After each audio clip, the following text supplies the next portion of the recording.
এক সপ্তাহ পরেও রুটি ফ্রিজ থেকে নামালে একই রকম থাকবে, কোনো রকম ভেঙে যাবে না।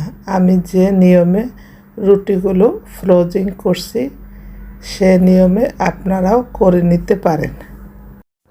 চুলাতে কড়াইটা খুব বেশি পরিমাণে গরম করে চুলা বন্ধ করে দিবেন। পরে রুটিটা এই পাশ ও পাশ করে হালকা গরম করে উঠিয়ে নেবেন। এভাবে একটি একটি করে সব রুটিগুলো গরম করে ঠান্ডা করে নেবেন। অনেক সময় রুটি বেশি পরিমাণে বানানো হয়, সেগুলো ফ্রিজে রাখলে একটার সাথে একটা লেগে যায়, কিন্তু এভাবে গরম করে রাখলে একটার সাথে একটা লাগার কোনো সম্ভাবনা নেই। আমি অনেকগুলো রুটি একটি একটি করে গরম করে ঠান্ডা করে চালনে রেখে দিয়েছি। এটা ভালো করে ঠান্ডা হলে ফ্রিজে রাখবো। রুটির চালনাটা একটি বড় পলি ব্যাগ দিয়ে ভালো করে মুড়ে ফ্রিজে রেখে দিব।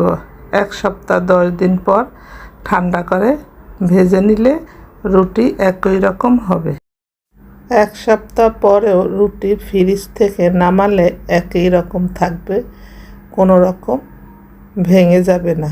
আমি যে নিয়মে রুটিগুলো ফ্রোজিং করছি সে নিয়মে আপনারাও করে নিতে পারেন।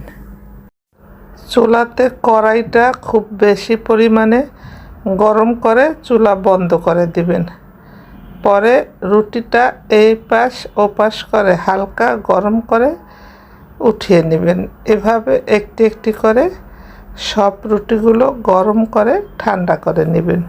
অনেক সময় রুটি বেশি পরিমাণে বানানো হয়, সেগুলো ফ্রিজে রাখলে একটার সাথে একটা লেগে যায়, কিন্তু এভাবে গরম করে রাখলে একটার সাথে একটা লাগার কোনো সম্ভাবনা নেই। আমি অনেকগুলো রুটি একটি একটি করে গরম করে ঠান্ডা করে চালনে রেখে দিয়েছি। এটা ভালো করে ঠান্ডা হলে ফ্রিজে রাখবো। রুটির চালনাটা একটি বড় পলি ব্যাগ দিয়ে ভালো করে মুড়ে ফ্রিজে রেখে দিব।